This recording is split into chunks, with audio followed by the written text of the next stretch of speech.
పక్కదాన్ని పట్టకపోవటం. మీరెవరైనా సరే మీ ఎయిమ్ ఏంటి అనే దాన్ని మీరు ఫిక్స్ చేసుకోండి. ఆ ఎయిమ్ని వెళ్ళటం కోసంగా దారులు వెతుక్కోండి. అవకాశాలు ఇలాగ అబండెంట్గా ఉంటాయి. వాటిల్లో మనకు కావలసిన అవకాశాలు, మన ధ్యేయానికి లక్ష్యానికి దగ్గరగా ఉండే అవకాశాలు మనకి పాపపై కనపడుతుంటాం. ఆ పాపపై కనపడే దాన్ని మనం గుర్తించగలగాలి, వాటిని ఎంబ్రేస్ చేసుకోగలగాలి, వాటిని మనకు అనుకూలంగా మనం మలుచుకోగలగాలి, అవి మనం బలంగా చేసుకోగలగాలి, వెళ్ళాలి. ఇనీషియల్గా వెళ్ళినప్పుడు డబ్బే సంపాదించుకోండి. డబ్బే కాదు ప్రధానం, నిలదొక్కుకోవడం ప్రధానం. మన ఎయిమ్ వైపు మనం వెళ్ళటం అన్నది అది ప్రధానం. వెళ్ళిన తర్వాత డబ్బు ఆటోమేటిక్గా వస్తుంది. అనుకున్నావా ఇంత వస్తుందని, ఆ తర్వాత డబ్బునే పెంచుతుంది. సో నేను అలాగే వెళ్తూ వచ్చాను. నిలదొక్కుకోవాలి, ఇక్కడ నెంబర్ 1 అనిపించుకోవాలి, నా స్థానం సుస్థిరం. ఇది లేకపోతే నేను బయట నయా పైసాకి పని చేయను. ప్రైమ్ టైం నా లైఫ్లో అయిపోయింది కాబట్టి ఇక్కడ ఏవైనా సరే అని ఆ రకంగా వెళ్ళాడు. ఎక్కడ ఈగోకు వెళ్ళకుండా, ఎక్కడ హర్ట్ అవ్వకుండా, వాళ్ళు నన్ను సినిమాలను తీసేసరే, నన్ను కాదన్నారే అనే కోపం కంటే కూడాను వాళ్ళని ప్రసన్నం చేసుకోవాలి.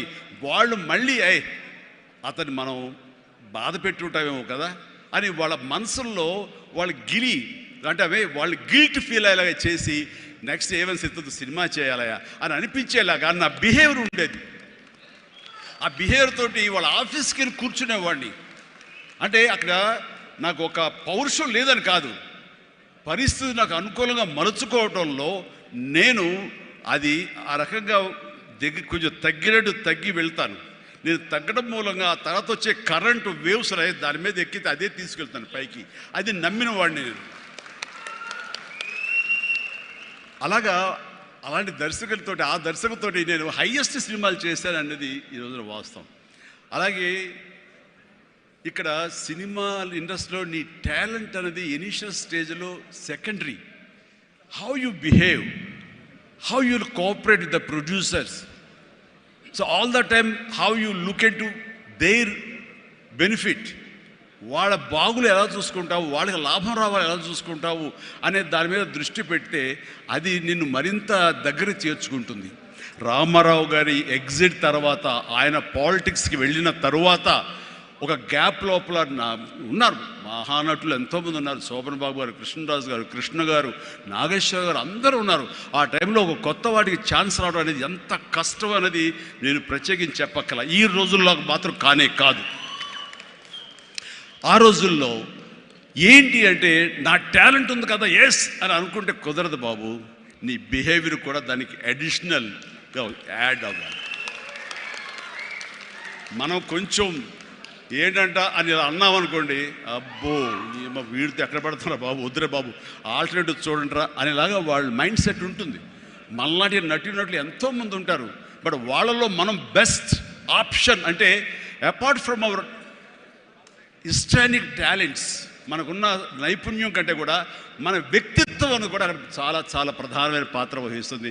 అలాంటి వ్యక్తిత్వాన్ని నమ్ముకుని వాళ్ళ ఆఫీసులకు వెళ్ళి కూర్చుని వాళ్ళతో సత్సంబంధాలు ఏర్పరచుకొని మీలో ఒకడిని అంటూ వాళ్ళకి ఆ నమ్మకం కలిగించి పెట్టి అలా ముందుకు వెళ్తుండేవాడిని.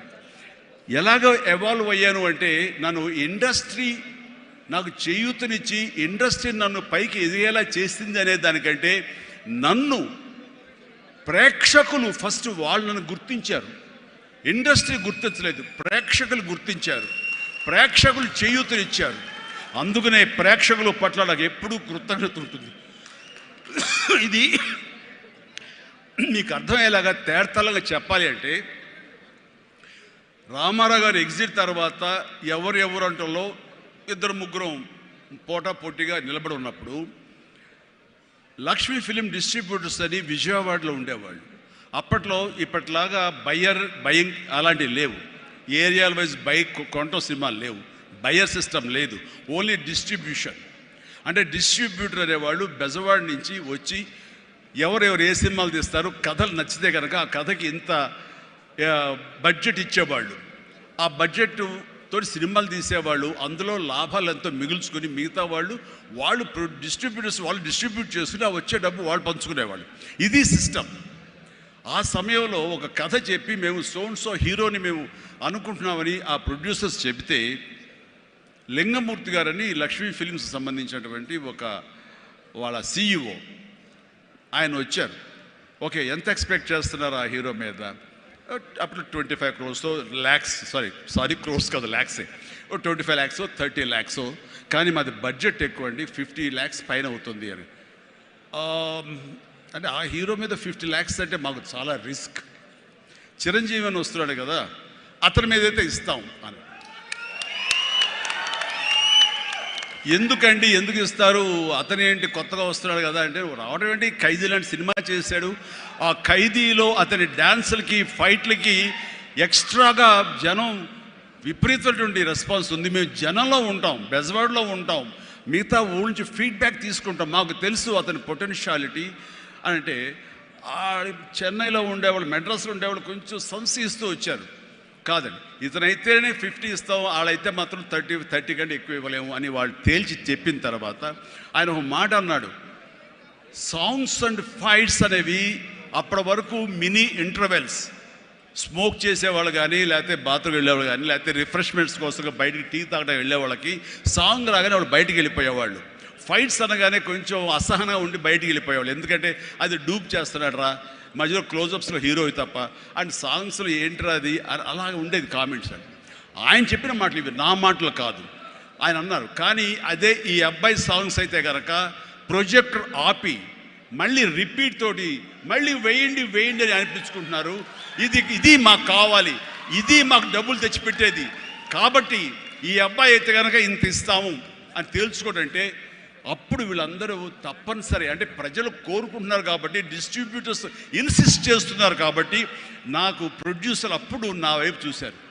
అది పోయి ఏమైందంటే రామారావు గారి తర్వాత రామారావు గారి ప్రొడ్యూసర్లు ఎవరున్నారో అంతమంది ప్రొడ్యూసర్, దేవిప్రసాద్ గారు, చలసాని గోపి గారు, త్రివిక్రమ్ గారు, అండ్ వాట్ నాట్, ఏడు నాగేశ్వరరావు గారు, ఇలాంటి నిష్ణాతులైన ప్రొడ్యూసర్లు అందరూ ప్రతిరోజు నా షూటింగ్లు ఎక్కడ జరుగుతున్నా, ఎవరితో జరుగుతున్నా, ఏ ప్రొడక్షన్ జరుగుతున్నా సరే వచ్చి నా దగ్గర కూర్చుని వాళ్ళందరూ కలిపి ఈవినింగ్ స్నాక్స్ తింటూ ఉండేవారు.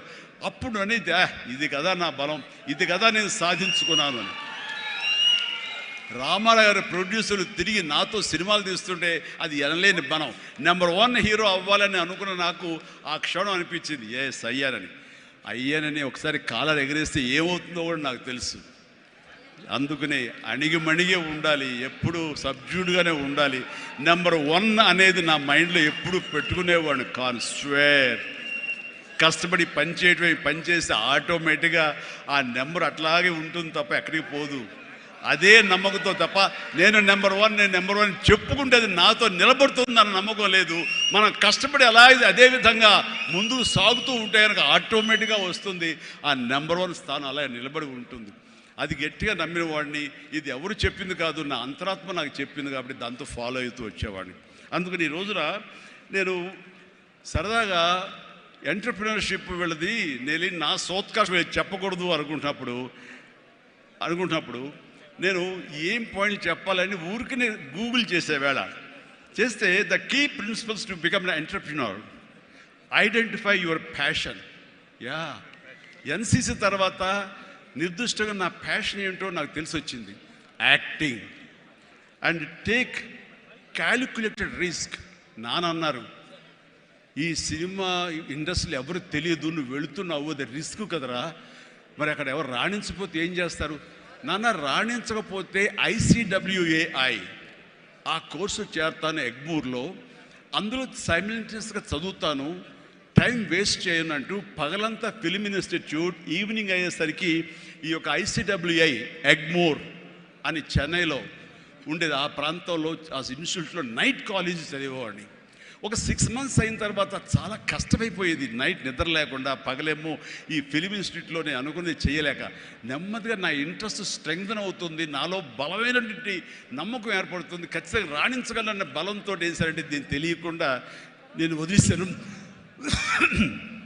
అది అలాగా. సో ఆ రిస్క్ తీసుకున్నాను నేను చెన్నై వెళ్ళి. Set clear achievable goals. నాకున్న టాలెంట్ డ్యాన్స్ అచీవ్ చేయగలను, నాకు టాలెంట్ ఒరిజినల్ ఫైట్స్ చేయగలను, I can do that, performance ఇవ్వగలను. ఆ ఇవ్వటంలో పాటు ఒకే మాస్ అంటే ఎప్పటికైనా బోరు కొడుతుంది. అలా కాదు, అంటే డిఫరెంట్ డైరెక్టర్స్ని నమ్ముకున్నాను, నేను డిఫరెంట్ కథలను నమ్ముకున్నాను.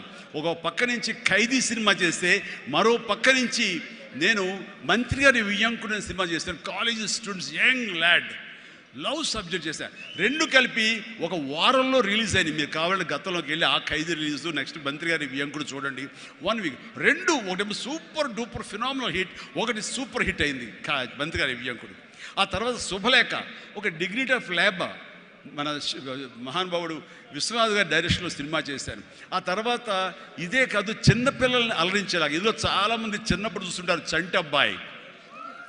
ఆ సినిమా ఆ చేసిన ఆ ఫార్స్ కానివ్వండి, ఆ స్లాప్స్టిక్ కామెడీ కానివ్వండి, ఇప్పటికీ చాలామంది చెప్తుంటారు. వాళ్ళందరూ ఐఏఎస్ ఆఫీసులో వాళ్ళు పెద్దవాళ్ళు అయ్యారు, వాళ్ళందరూ అయినా సరే చెప్తుంటారు. అదొకటి. ఇట్లాగా వైవిధ్యమైనటువంటి క్యారెక్టర్స్, స్వయం కృషి కానివ్వండి, యాక్షన్ సినిమాలు కానివ్వండి, రాఘవేంద్రరావు గారి గ్లామర్ క్యారెక్టర్స్ కానివ్వండి, కోదండరావు రెడ్డితో చేసిన కామెడీ కమర్షియల్ సినిమాలు కానివ్వండి, గోపాల్తో చేసినటువంటి ఫ్యాక్షన్ సినిమాలు కానివ్వండి, అట్లాగా ఒకటా రెండా అలాగా మన ఇది మన మా బావగారు బావన అలాంటి సబ్జెక్టులు కానీ, ఒకటే ఇలా ఇంద్ర ఇలాంటి సబ్జెక్టులు అందరూ చూస్తుంటే కనుక నాకు అనిపించింది అన్ని రకాలుగా నాకు ఉన్నటువంటి టాలెంట్స్ని అన్ని పక్కలకి వ్యాపింప చేశాను. అంటే అంతమంది ప్రేక్షకుల్ని ఈ రోజున మహిళా ప్రేక్షకులు వచ్చి ఆప్తుల్లాగా వచ్చిన నన్ను ప్రేమించిన లేడీసే కాదు, యంగ్స్టర్సే కాదు, పసిపిల్లలే కాదు, పెద్దవాళ్ళే కాదు, ధనికులే కాదు, ప్రతి ఒక్కళ్ళు క్లాస్ మాస్ వాళ్ళు వీళ్ళు అందరూ ఇంతమంది ప్రేమించారు. కాబట్టి ఈ రోజున ఇంతమంది నేను ఆస్తిగా చేసుకున్నాను, ఇంతమంది ప్రేమ పొందే అదృష్టం ఆ భగవంతుడు కల్పించగలిగాడు. ఎందుకంటే నేను లిమిటేషన్స్ పెట్టుకోలేదు. ఆ రకంగా అది నాకు ఎంతో హెల్ప్ అయింది. అలాగా delivery, high quality work, constantly market understanding. Yes, ఈ రోజున ఒకటే రకమైన డ్యాన్స్లు వేస్తుంటే కనుక బోరు కొట్టచ్చు. సో ఏం చేద్దాం, డ్యాన్స్లో కానీ ఫైట్స్లో కానీ వైవిధ్యం ఎలా తీసుకొద్దాం అనుకున్నప్పుడు, ఫారిన్ వెళ్ళినప్పుడు నా భార్యతో పిల్లలతో ఎంజాయ్ చేయడం కాకుండా అక్కడ దొరికేటువంటి వైవిధ్యమైన డ్యాన్స్ క్యాసెట్స్ తీసుకొచ్చేవాడు, VHS క్యాసెట్స్. అందులో మైకేల్ జాక్సన్ ఉండేవి. అప్పుడు ఇక్కడ ఇండియాలో VHS క్యాసెట్లు కానీ VHS ప్లేయర్స్ కానీ ఉండేవి కదా, వీడియో ప్లేయర్స్. అవి తీసుకొచ్చి ఒక ప్లేయర్ కొనుక్కొచ్చి అవి చేసుకునేవాడిని, అవి డ్యాన్స్ క్లాస్లో చూపించేవాడిని. అదే ఈరోజున డిస్కో డ్యాన్సులు కానివ్వండి, బ్రేక్ డ్యాన్సులు కానివ్వండి, వేవ్ డ్యాన్సులు కానివ్వండి, ఇలాంటి డ్యాన్సులు రావడానికి నేను వైవిధ్యంగా ఉండాలని ఎప్పటికీ పరితపిస్తూ ఉండేవాడిని. వాళ్ళ మొనాటినీగా ఫీల్ అయ్యేలా చేసేవాడిని కాదు. అది ఫైట్స్లో కూడా అదే విధంగా ఉండేది. And then critically important is understanding your target audience and customers. So మారుతున్నటువంటి కాలానికి అనుకూలంగా ఆడియన్స్ టేస్ట్ మారుతుంటే మనం కూడా మన సినిమా కథాంశాలు మార్చుకోవాలంటూ ఆయా కథకులతో కూర్చుని ఇంటరాక్ట్ అవుతూ వాళ్ళని మార్చుకుంటూ అప్లోడ్ మార్చుకుంటూ జగదగ వీడు, అతిలోక సుందరి, అన్నయ్య అనే సినిమా, సెంటిమెంట్ సినిమా, హిట్లర్ అనే సినిమా, మాస్టర్ అనే సినిమా, రెస్పాన్సిబిలిటీ సినిమాలు, మెసేజ్ ఓరియంటెడ్ సినిమాలు ఇస్తూ ఆ రకంగా మోసపోసిన సినిమాల నుంచి నేను బయటికి రావడం జరిగింది. And know that your product won't appeal to everyone and conduct market research and continuously learning. ఇప్పుడు సినిమా, చిరంజీవి సినిమా అంటే అందరూ లైక్ చేసే అందరిని అనుకోకూడదు. కొంతమంది డిస్లైక్ చేసేవాళ్ళు ఉంటారు. కానీ డిస్లైక్ చేసేవాళ్ళని కూడా మనం ఇంప్రెస్ చేయాలి అంటే కనుక మనం ఏ విధంగా మన యాక్టింగ్లో మార్పులు చేర్పులు చేసుకోవాలి అనుకుంటాడు. ఇక్కడ ఉన్నటువంటి కొంతమంది ఇండస్ట్రీలో, సార్ మీ సినిమాల్ని దొంగతనంగా చూసేవాళ్ళం సార్. ఇదేం కర్మయ్యా, దొంగతనం ధైర్యంగా చూడొచ్చు కదా అంటే, లేదు సార్ అలా చూస్తే మా వాళ్ళు కొంతమంది ఎందుకురా సినిమాలు అంటే అవేనా అని అనేవాళ్ళు సార్. అదేంటయ్యా సినిమాలకు కూడా తేడా చూపిస్తారా? అవును సార్, అందుకని మీ సినిమాలు మీ డ్యాన్స్ అంటే మాకు ఇష్టం సార్, అందుకని సెకండ్ షోలకి ఎవరికి తెలియకుండా కామ్గా వెళ్ళిపోయి చూసి వచ్చేవాళ్ళం సార్. ఏమిటి అసలు అవి చూసి కాలేజీలో ఆ పెర్ఫార్మెన్స్ ఇచ్చేసేవాళ్ళం సార్, మాకు ప్రైజులు వచ్చేసేవి. ఆ రకంగా అందరినీ కూడాను, ప్రతి ఒక్కరిని కూడా నేను నా వైపు ఆకట్టులాగా చేయగలిగాను. అలాగే learn from mentors and successful entrepreneurs. ఎవరైతే మీకంటే ముందే సాధించారో వాళ్ళని మీరు ఆధారంగా చేసుకుని వాళ్ళు ఏ విధంగా అంత స్థాయికి వెళ్ళారు, టాటా వాళ్ళు కానీ ఇంకోళ్ళు కానీ వెళ్ళారు. అంటే నా విషయంలో రామారావు గారు, నాగేశ్వరరావు గారు ఆ స్థాయికి వెళ్ళారంటే క్రమశిక్షణ, టాలెంట్ అనేది ప్రూవ్డ్. కానీ ఇక్కడ క్రమశిక్షణ అనేది చాలా ఇంపార్టెంట్. అందరితో సత్సంబంధాలు పెట్టుకోవడం ఇంపార్టెంట్. నిన్ను క్రిటిసైజ్ చేసే వాళ్ళు ఉంటారు, ఆవేశపడకు, వాళ్ళ తప్పు వాళ్ళు తెలుసుకుంటారు, నువ్వు సంయమనం పాటించాలి. అండ్ అట్లాగా నేను నా సీనియర్స్ నుంచి నేర్చుకుంటూ వచ్చాను. Learn more mentor and successful entrepreneurs. Of course అలాగే నెట్వర్క్ అనేది చాలా ఇదిగా ఉండాలి మీకు, అంటే డిస్ట్రిబ్యూషన్ సైడ్ కానీ ఇంకోటి కానీ మీ ప్రోడక్ట్ మార్కెటింగ్ చేసుకోవట్లేదు. అలాగా నా విషయంలో నాకు అండగా నిలబడింది, నన్ను ప్రజల్లోకి నిరంతరం తీసుకెళ్ళేది ఎవరంటే నా అభిమానులు. మీ ఎంటర్ప్రినర్స్కి ఎలాగైతే కనుక నెట్వర్క్ ఉంటుందో, అబ్జర్వ్ చేసుకుంటారో, డిస్ట్రిబ్యూషన్ ఉంటుందో, మార్కెటింగ్ స్ట్రాటజీస్ ఉంటాయో, అలాగా నా అభిమానులు ఎప్పటికప్పుడు నాకు అండదండలు అందిస్తూ కొండంత అండగా నిలబడ్డారు. వాళ్ళు నా కోసం ప్రాణం ఇచ్చే లెవెల్కి వాళ్ళు ఉన్నారు. నేను అన్నాను, మీరు నాకు ప్రాణం ఇవ్వక్కర్లేదు, మీ యొక్క సహాయ సహకారాలతో రక్తం ఇచ్చి ప్రాణాలు నిలబెట్టండి అన్నాను. ఆ మాట పుణిగి పుచ్చుకుని 25 సంవత్సరాలుగా ఈ రోజు కూడా వాళ్ళు రక్తదానం చేస్తూనే ఉన్నారు. వాళ్ళందరికీ జీవితాంతం నేను రుణపడి ఉంటాను. అందులో భాగంగా ఎక్కడో ఉన్నట్టు నా మాట, ఇక్కడ మాట్లాడిన నా మాట అమెరికా దాకా వినపడింది. కాబట్టి ఎన్నోసార్లు నా పేరు మీద బ్లడ్ బ్యాంకులు నిర్వహించారు, రక్తదానాల శిబిరాలు నిర్వహించారు. ఈ రవి కానివ్వండి, మధు కానివ్వండి, ఇలాంటి వాళ్ళందరూ కూడాను ఇవి చేశారు. ఈ రోజున అన్ఫార్చునేట్లీ రవి వర్రే ఒక బ్రెయిన్ స్ట్రోక్ వచ్చేది ఆగిపోయినప్పుడు, ఆ విషయం తెలిసినప్పుడు అతనికి వీడియో పెట్టాను నేను. రవి డోంట్ వర్రీ, ఇవన్నీ స్మాల్ థింగ్సే, బట్ అన్ఫార్చునేట్, త్వరలో కోలుకుంటావని అతను నేను మెసేజ్ పెట్టినప్పుడు అతను పొందిన ఆనందం అంతా ఇంత కాదు, అది ఎంతో ఉత్సాహాన్ని ఇచ్చింది. ఈ రోజున కోలుకుంటున్నాడు. ఈ రోజున ఈ సభ రవి రావాలి, అన్ఫార్చునేట్ రాలేకపోయాడు. కానీ నెక్స్ట్ ఇదే సభ ఇక్కడ జరిగితే కనుక రవి వస్తాడు, నేను వస్తాను, మీతో ఉంటాను. మీ అందరి ఆశీస్సులతోటి రవి లాంటి ఎంతూజియాస్టిక్ గాయ్ కోలుకుంటున్నాడు. వాళ్ళు మధుతోటిను, సాగర్ గారితో, మన ఇతర ఫ్రెండ్స్ తోటి, సుబ్బు చంద్రశేఖర్ గారితో, వీళ్ళందరితో కూడాను మళ్ళీ కలిసి ఈ యొక్క సభల్ని ఇంతకంటే మరింత అద్భుతంగా చేయాలి. అండ్ ఆ రకంగా నేను మీ ఎంటర్ప్రినర్షిప్, యంగ్స్టర్స్ ఎలాగ రావాలి ఏమిటి అనేది నా గురించి నేను చెప్పుకోవడంలో తెలియకుండానే మీకు అందరికీ చెప్పాను. అది మీకు అందరికీ అర్థమై ఉంటుందేమో అనిపిస్తుంది. కాబట్టి ఇది నాకు గొప్ప అవకాశం. ఈ తీరుగా, ఈ రీతిగా, ఇదే విధంగా మనం వెళ్ళగలిగితే కనుక ఎవ్వరికి అడ్డుండదు. ఇక్కడ ఒక్కొక్కరు ఒక్కొక్క గ్రేట్ ఎంటర్ప్రినర్స్ అవుతారు. ప్రతి ఒక్కళ్ళు మీ సలహాలు, సంప్రదింపులు, మీ సీనియర్స్ తోటి మీరు ఆయా సమయంలో ఇంటరాక్ట్ అవుతూ what to do, what not to do, how to go about it అనేది మీరు తెలుసుకుంటూ ఎప్పటికప్పుడు మీరు అప్డేట్ చేసుకుంటూ, రిస్క్ ఉంటుంది, బట్ మన జీవితాలు కొలాప్స్ అయ్యేలాగా మాత్రం రిస్క్ వద్దు. కానీ మీడియం రిస్క్ తీసుకుంటూ మీరు ముందుకు వెళ్ళకపోతే అభివృద్ధి ఉండదు. ఛాలెంజ్ సినిమా ఎంతమందికి ఇన్స్పిరేషన్ వచ్చింది అంటే, ఆ రోజుల్లో ఏమి చేయాలరా అని తొయ్యనంటే వాళ్ళకి ఆ సినిమా ఒక దిక్సూచిలా ఉండి, ఈవెన్ మనం కూడా అచీవ్ చేయగలం అనే నమ్మకం వచ్చింది. అలాగా సినిమాల ద్వారా ఇతోధికంగా నేను చాలామందికి మార్గదర్శకంగా నిలబడ్డాను, ఇన్స్పిరేషన్గా నిలబడ్డాను. ఆ రకంగా మీరు కూడా ఈ వండర్ఫుల్ జీవితం, ఒకే ఒక జీవితం, దీన్ని సద్వినియోగపరుచుకుంటూ